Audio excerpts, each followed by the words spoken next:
Welcome to Ordinary People, Extraordinary Things. Curtis, you're back. Thank you.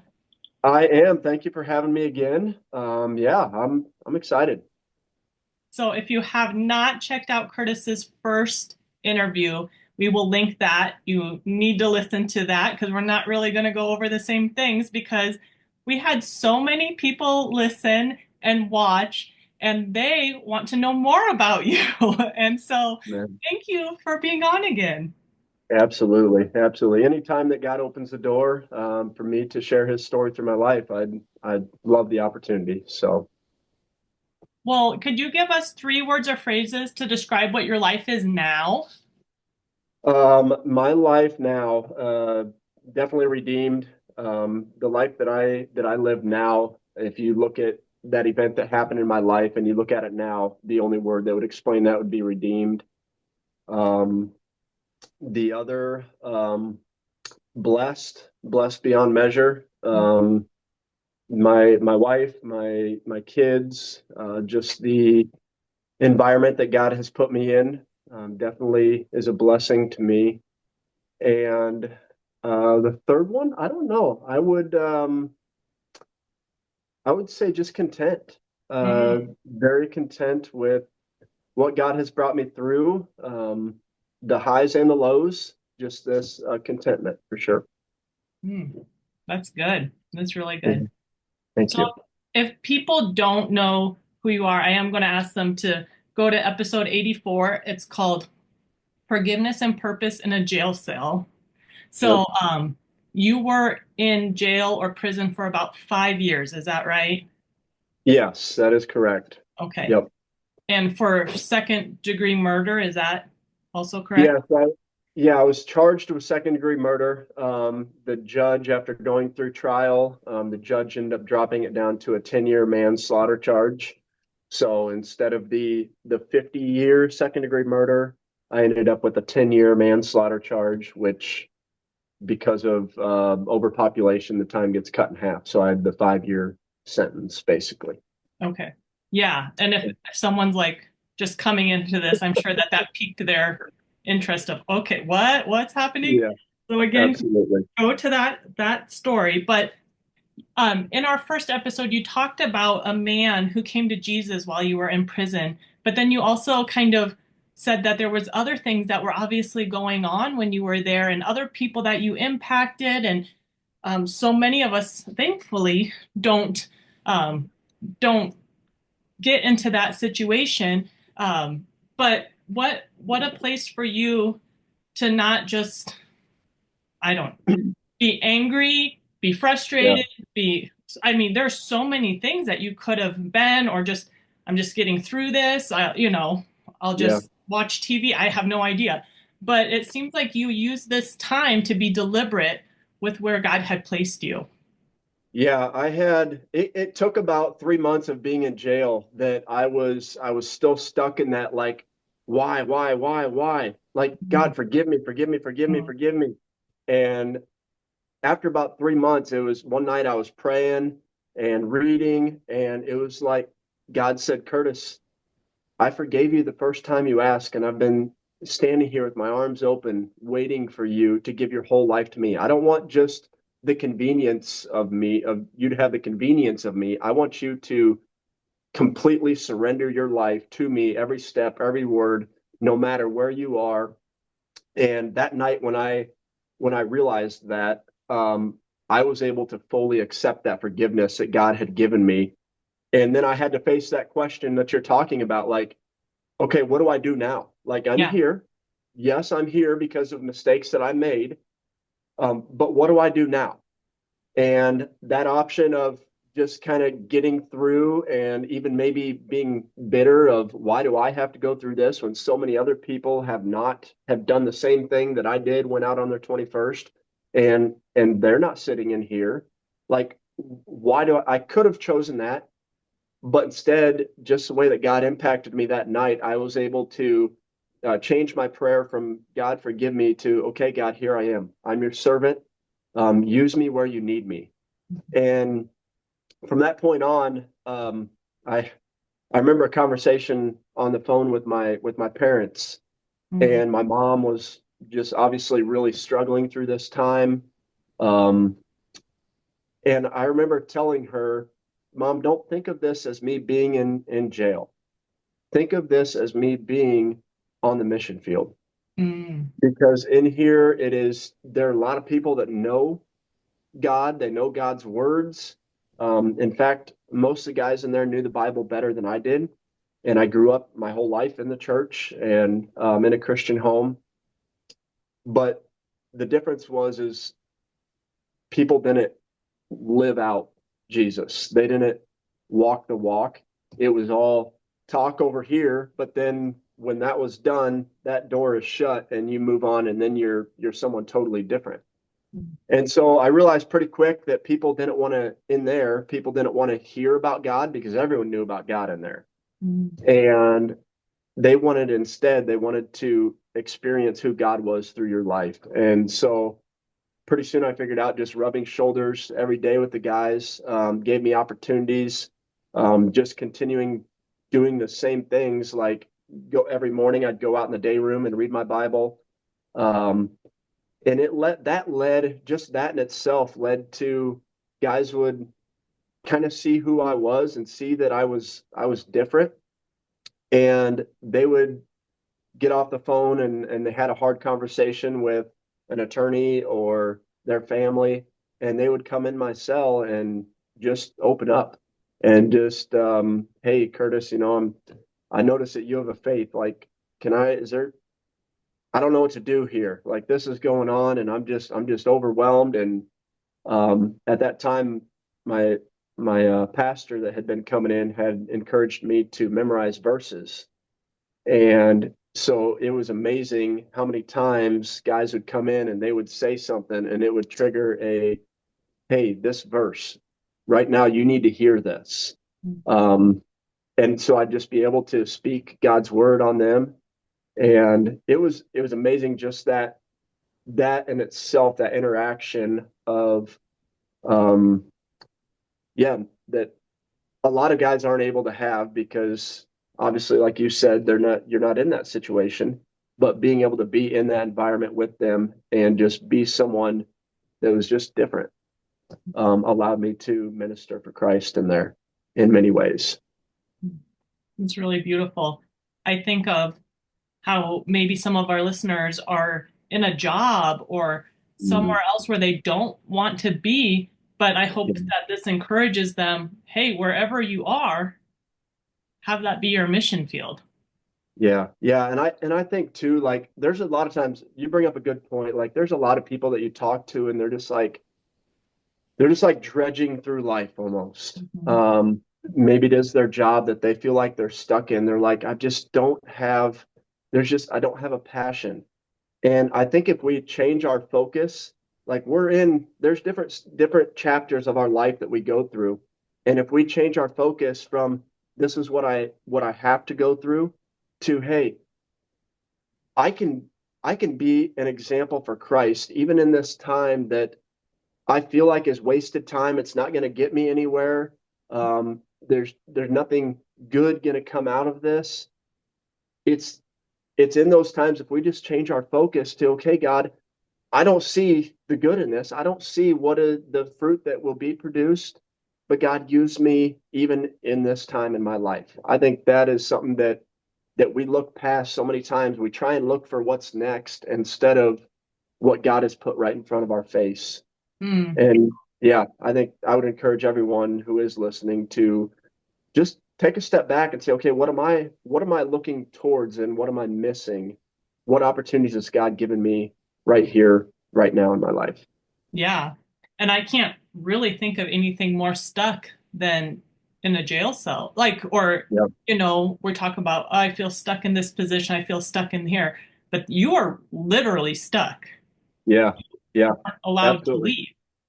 Yeah. And in fact, it was funny well, not funny, but funny to me. Like it was just people would assume that you need to take some time and be able to live again when I got out of prison. They were like, you need to take some time to yourself and start living again. And I'm like, I've been living the last 4 years, like 4.5, 5 years.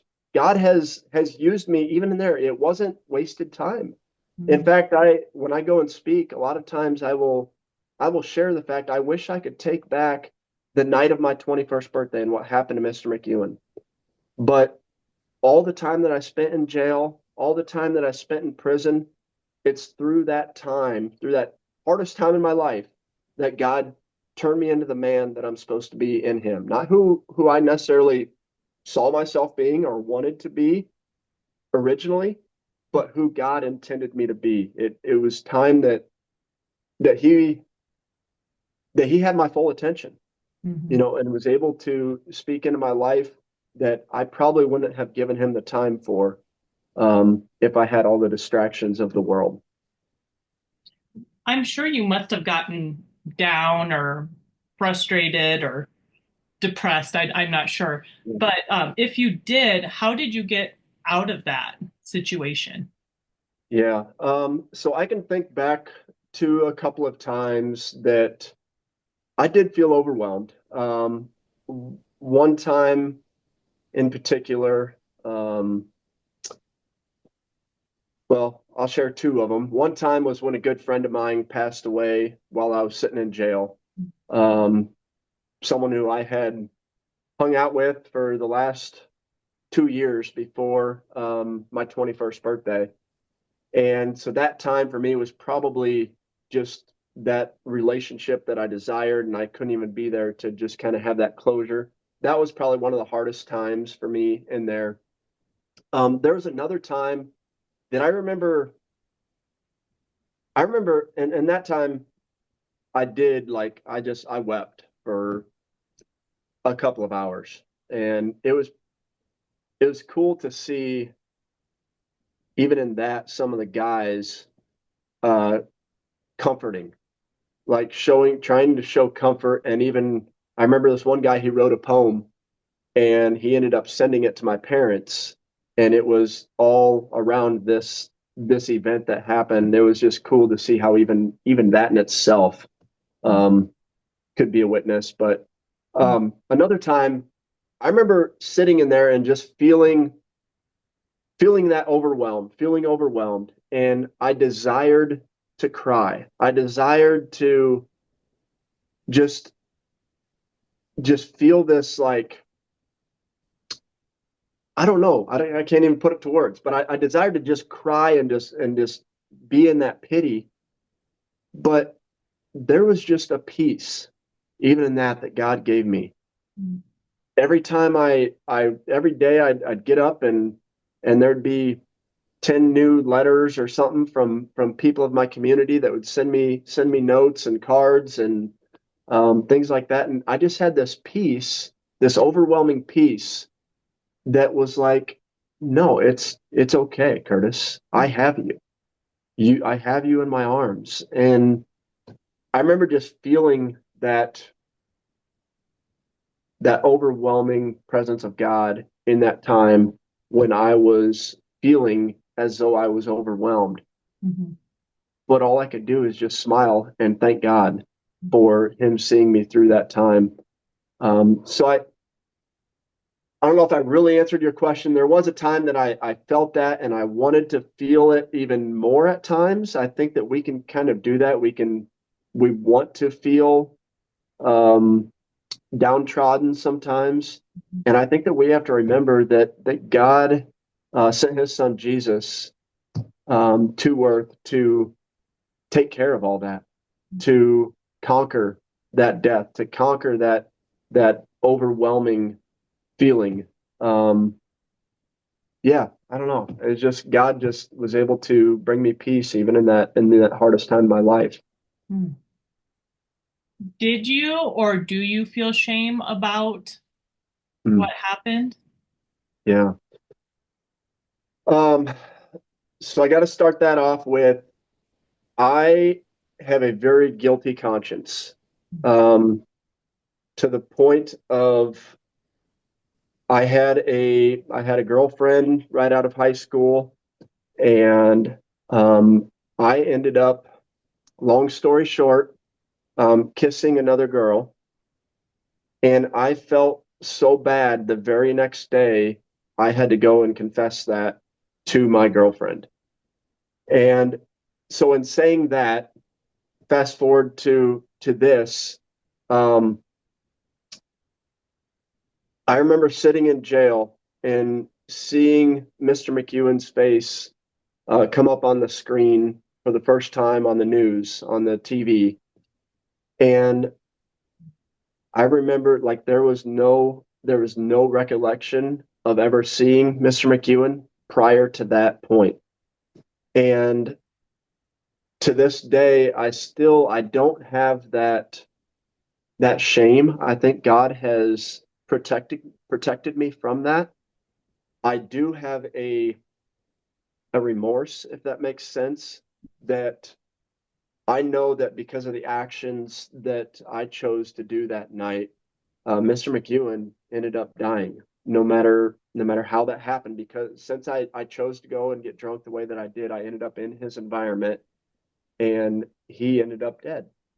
And so I think God has protected me from that shame, because that in itself, Satan he loves shame, Hmm. and yeah, and he is going to any chance he gets, um, he is going to continue to bring stuff up that we have a shameful heart towards, or a um,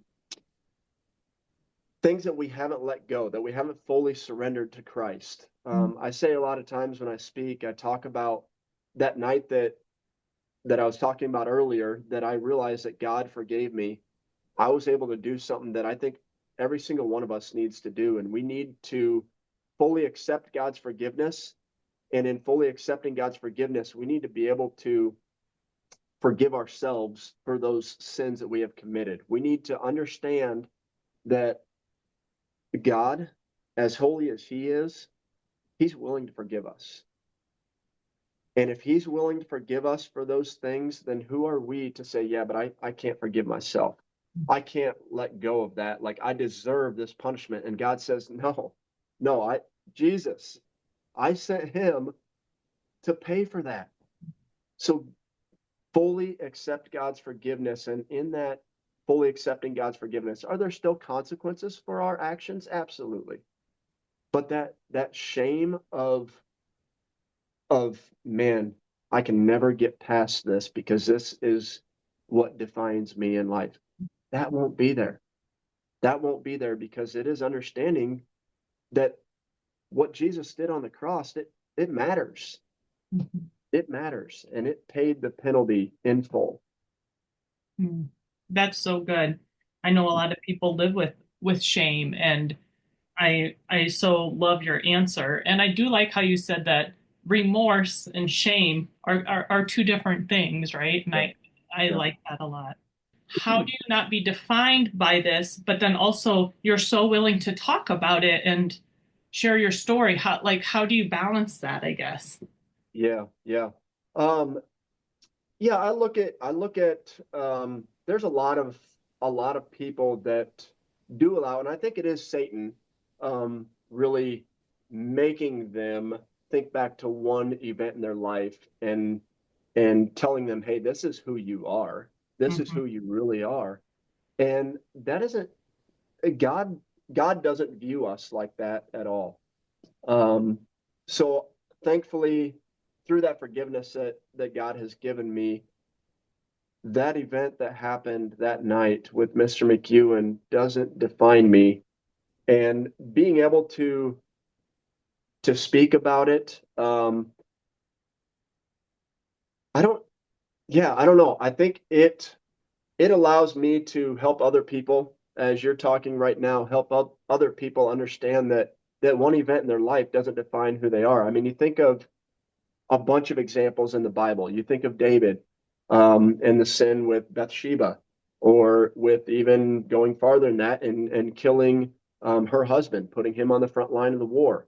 Or you think of Paul, the Apostle Paul, who was Saul, who killed Christians, who was there at Stephen's stoning, and yet God still said, "Hey, I want you. I choose you to be my apostle. I love you."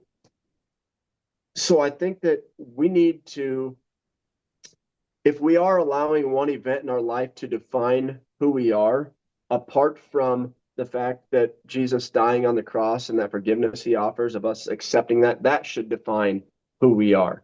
If we're allowing anything else to define who we are, I think we need to really do some heart searching and say, okay, God, have I given this to you? Have I have I allowed you to take this, or am I just talking about it and then pulling it back in? And so I think if we're at a spot where an event in our life we feel like defines us, and there's a difference too between us allowing an event to define us and the world will also put those defining moments on us. And we need to separate that from, okay, who does God say I am? How does God define me? Well, God calls me his son. God calls me his daughter. He doesn't call me murderer or liar or thief or any of those things. God calls me, you are my son. So I think we need to, if we are at a point in our life that we're allowing something to define, we need to surrender, surrender it to God. This podcast is all about stories. How has telling your story impacted others, and how has it impacted you? I'm just always asking people not only to listen to these stories that we have, but also share their own story, right? So could you maybe share about how telling your story has impacted you and others? Yeah. Um, so at first, when I was still in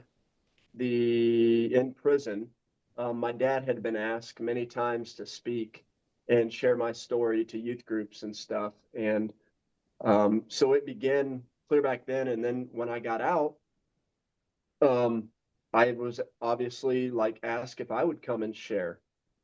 And I remember the first time that I spoke was at the Salt Company in Iowa City in front of about 225 college students.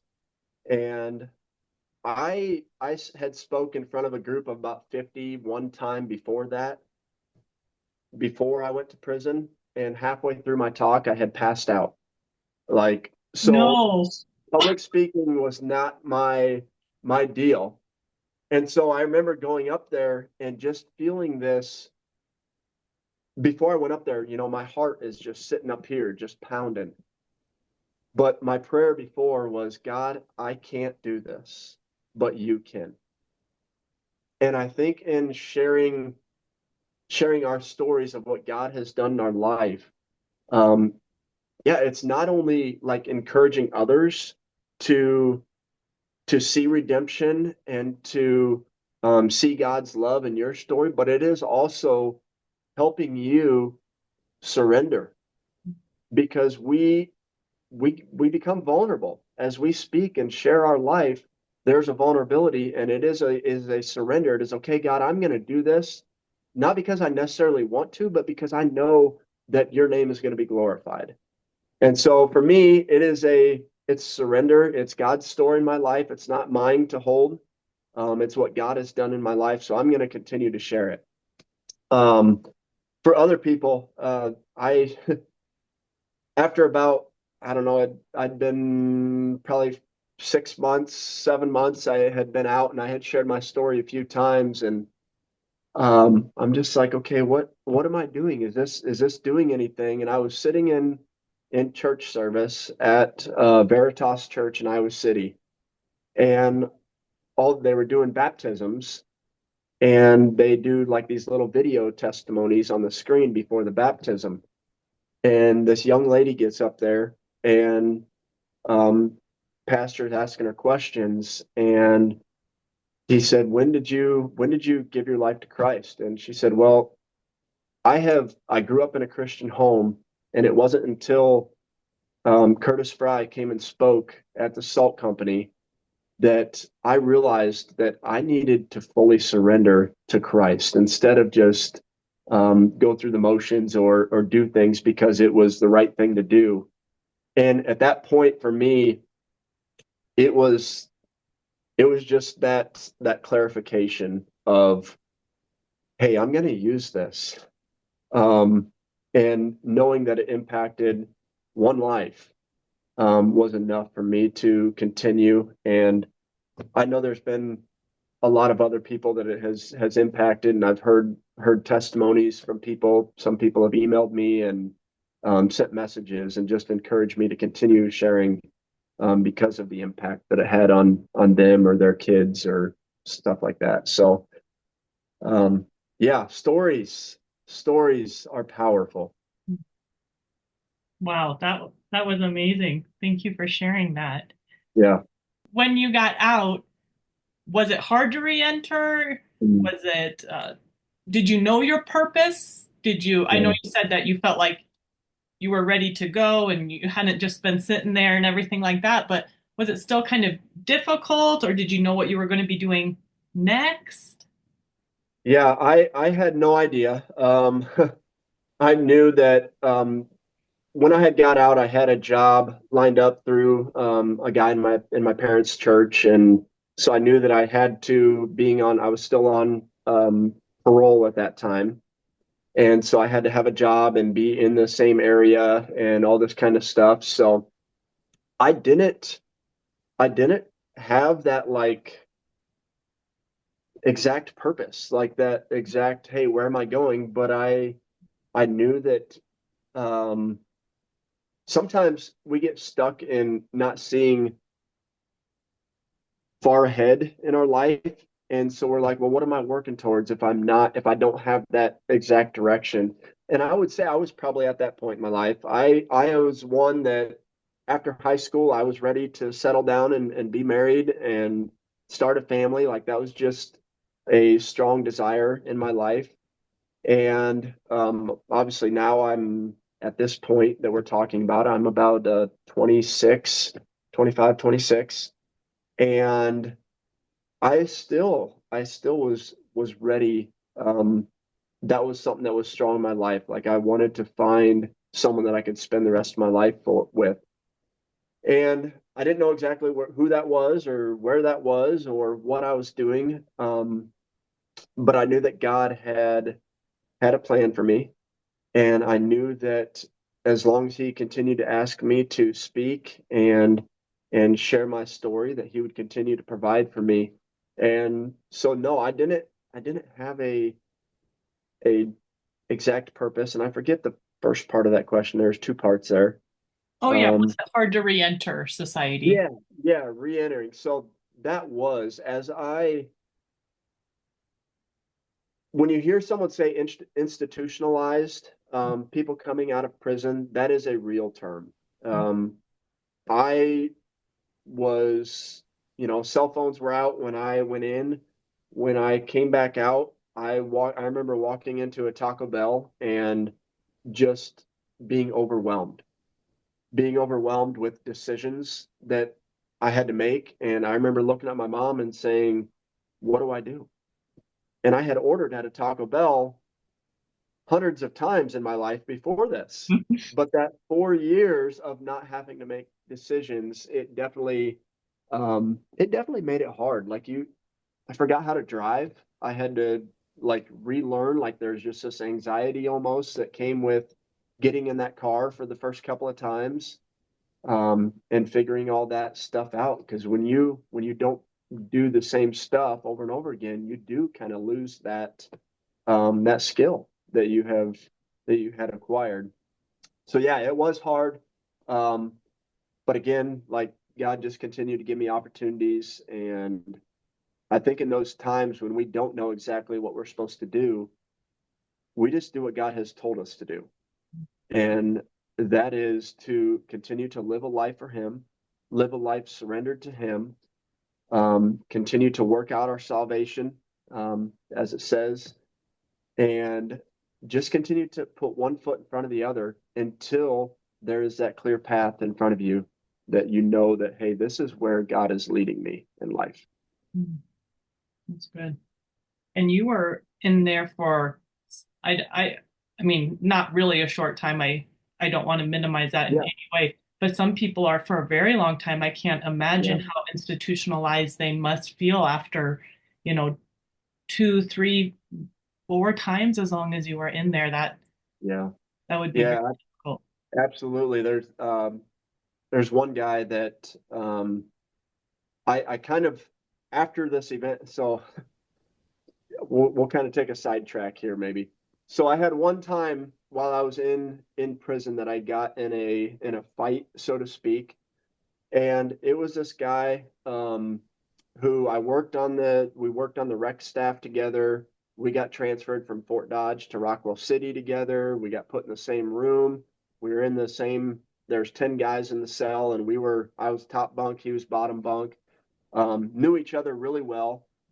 His name was Big Shank, and yeah, it's a funny name.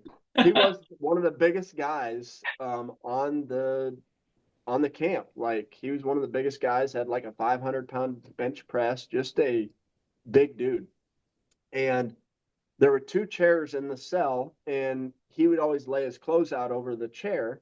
Well, we would sometimes need to use a chair and go out and play cards in the day room or whatever. And so I would grab the chair, I'd lay his clothes out on this bed and go and use the chair. And one day I came in and he's like, Fry, you aren't going to touch my clothes anymore. And I was like, Shank, I need to use a chair. I laid your clothes on the bed. I didn't throw them on the floor. He's like, well, I got clothes coming up missing, and um, I already talked to the laundry guy about it, and now I'm talking to you because I know you touched my clothes. I was like, Shank, you know me. You know I'm not going to take your clothes. They're 3 times my size. I don't need them. You know who I am. And at that, he got up and he got right in my face. And I thought he was just going to stand there and try and intimidate me.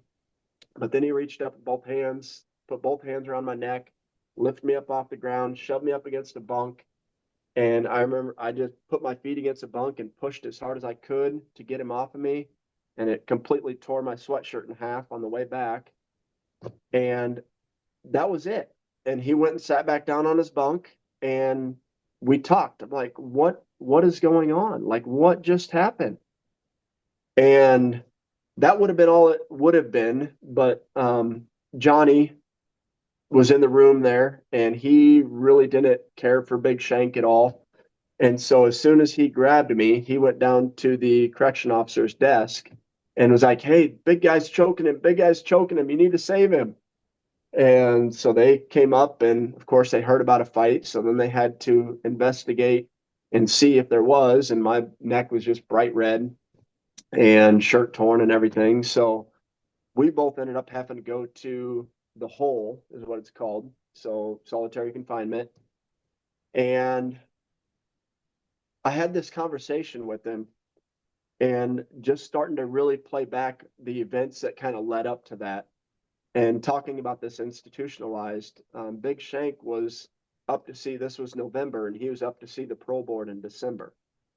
And he wrote a um, parole paper, a letter to the parole board, and he brought it to me and asked if I'd read it. And this all happened prior to this event.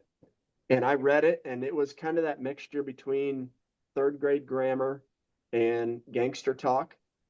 And this guy, he was 43, 44 years old. He had been in prison for 12 years at this point. And I remember just starting to put all the puzzle pieces together. And I think there was just this anxiety of, hey, there's a chance that I can sit before the parole board and they will release me. Mhm. And I don't know how to work in society. Like cell phones weren't even around before he got locked up, hardly. So that institutionalized for guys that had been in there longer, it is real. Like we can get stuck in, and I think you can actually use that with the environment that you're in, even out here, free. Like the environment that you put yourself in is going to have an effect on your life moving forward. That's good. That's a good reminder. Yeah.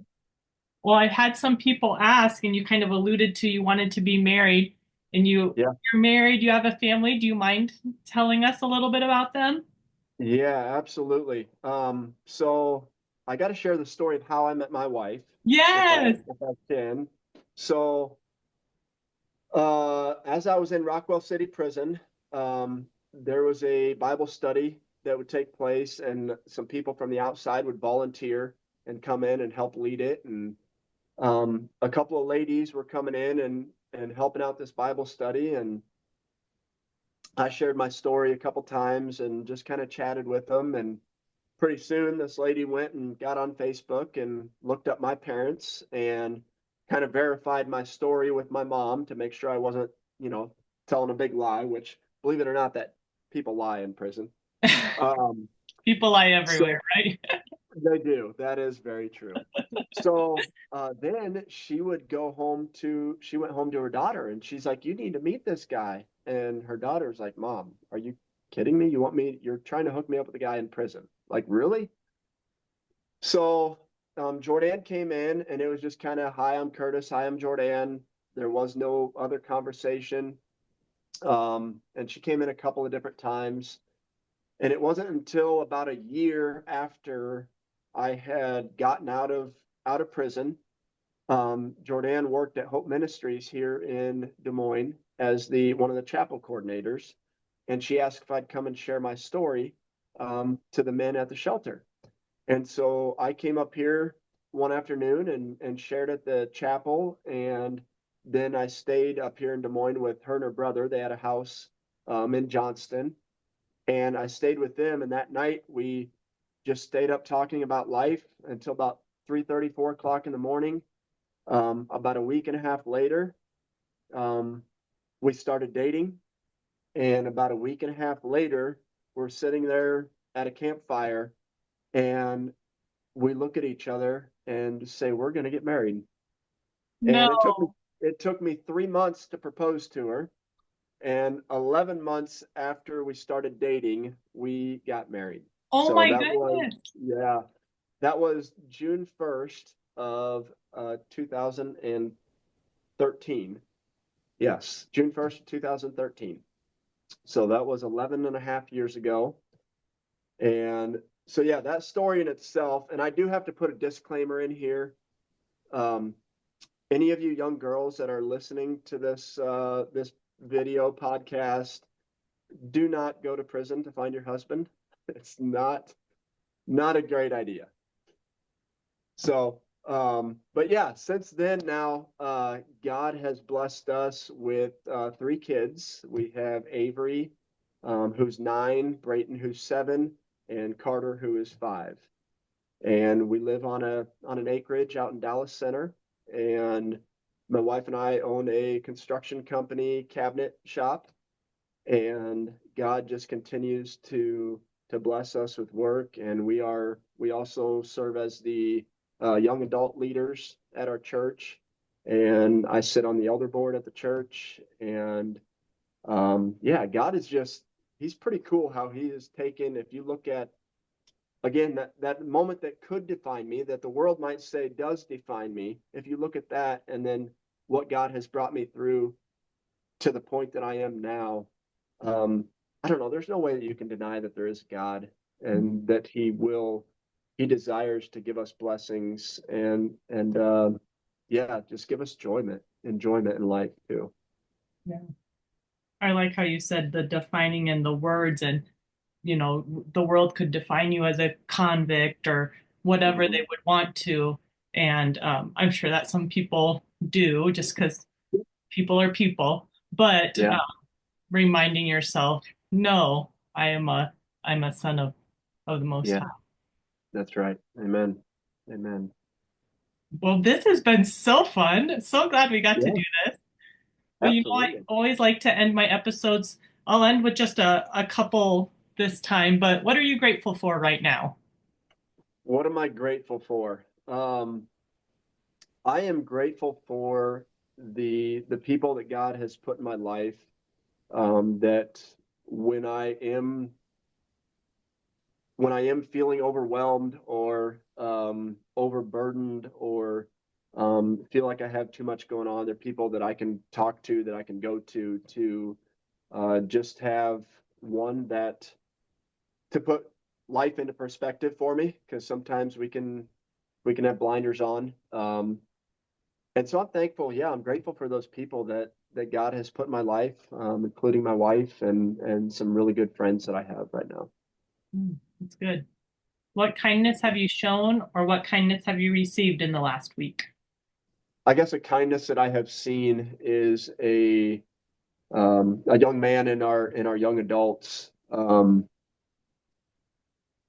He went out of his way to make another person in our group feel welcomed and valuable, and it was just real cool just to see the conversation. We have a chat that is between the whole group, and this one girl, she has some mental illnesses and things like that, and just to be able to see this young man just even in light of all that, um, just go out of his way to be overly kind and take her out and have fun and things like that when he definitely didn't have to. So it was just it's one of those things that just kind of makes you smile. Yeah, And yeah, that's great.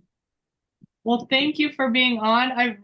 I don't know which episode I like more. They were both just yeah, so fun and interesting and just jam-packed full of wonderful truths about yeah. God and about us. So I appreciate that.